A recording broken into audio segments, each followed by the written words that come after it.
Alors bonjour, aujourd'hui j'ai fait une manip qui n'a pas fonctionné. J'ai parlé pendant 5 minutes devant la caméra, mais ça n'enregistrait pas, donc je vais le refaire, refaire mon petit speech. Ce midi j'ai parlé avec des collègues, là je me trouve dans mon espace de coworking. Il y en a un qui a eu un accident en moto et donc tout le monde lui disait qu'on était heureux qu'il soit en vie et qu'il aille bien, même si voilà, il a beaucoup de frais sur sa moto.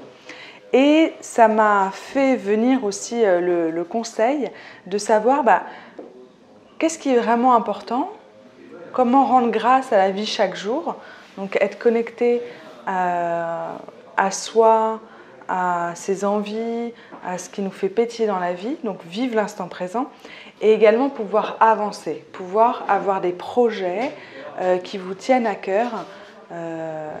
Et donc l'idée pour ça, c'est de savoir qu'est-ce que vous auriez envie de faire avant de mourir. Vous pouvez par exemple faire l'exercice en imaginant votre mort devant vous. Donc comme si c'était une personne qui est devant vous, vous baissez la tête comme ça et vous pouvez répéter la phrase « Quand le moment sera venu, je serai prêt. D'ici là, regarde-moi avec bienveillance. » Et donc, quand vous êtes en paix avec votre mort, quand vous sentez qu'elle peut avoir de la bienveillance pour vous-même, vous pouvez ensuite vous demander qu'est-ce que vous auriez envie de faire avant de mourir. Quels seraient vos projets, quels seraient vos rêves qui vous feraient vibrer avant de mourir. Donc ça peut être des projets, des voyages. Moi dans ma liste, je vais mettre des voyages, je vais mettre des rêves professionnels. Par exemple, j'ai l'envie, voilà, je m'imagine avoir une conférence où je parle devant plus de 200 personnes, par exemple pendant un week-end, une soirée, voilà. Donc ça, je le mets aussi dans la liste de mes rêves. J'aimerais visiter cette année la Nouvelle-Calédonie. Je vais peut-être faire ça en avril, aller m'installer à La Réunion. À un moment, mon rêve, c'était d'aller nager avec les dauphins. Donc ça, je l'ai fait. Mais voilà, qu'est-ce que vous aimeriez faire ou vivre avant de mourir? Ça vous permet de pouvoir vous recentrer sur qu'est-ce qui est essentiel dans votre vie, qu'est-ce que vous avez envie de vivre avant de mourir. Et ça vous permet aussi de vous projeter de nouveau dans l'avenir. Quand vous dites « moi j'ai eu une belle vie, j'ai tout vécu », non, vous avez encore du temps.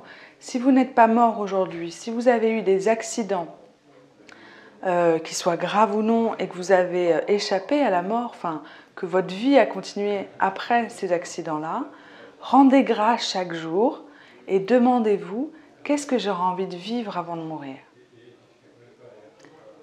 C'est un sujet, la mort, dont on parle peu parce que ça fait peur, mais ça peut vraiment vous aider à sentir que vous êtes vivant, que vous pouvez avancer avec légèreté en attendant de mourir. Vous pouvez mourir en paix, vous pouvez mourir heureux, et que c'est juste un passage qui va vous ramener à un monde rempli de lumière, uni, où vous et les autres, c'est exactement la même énergie. Donc c'est un passage, comme la naissance qui est un passage pour vivre sur Terre, la mort est un autre passage. Donc vous pouvez avoir de la bienveillance, elle peut avoir de la bienveillance pour vous si vous honorez le fait qu'un jour vous allez mourir. Ça vous permet de changer les choses, ça vous permet de redéfinir qu'est-ce qui est vraiment essentiel pour vous. Donc listez les rêves que vous auriez envie de faire avant de mourir. Je vous souhaite une excellente journée et un bon début de week-end.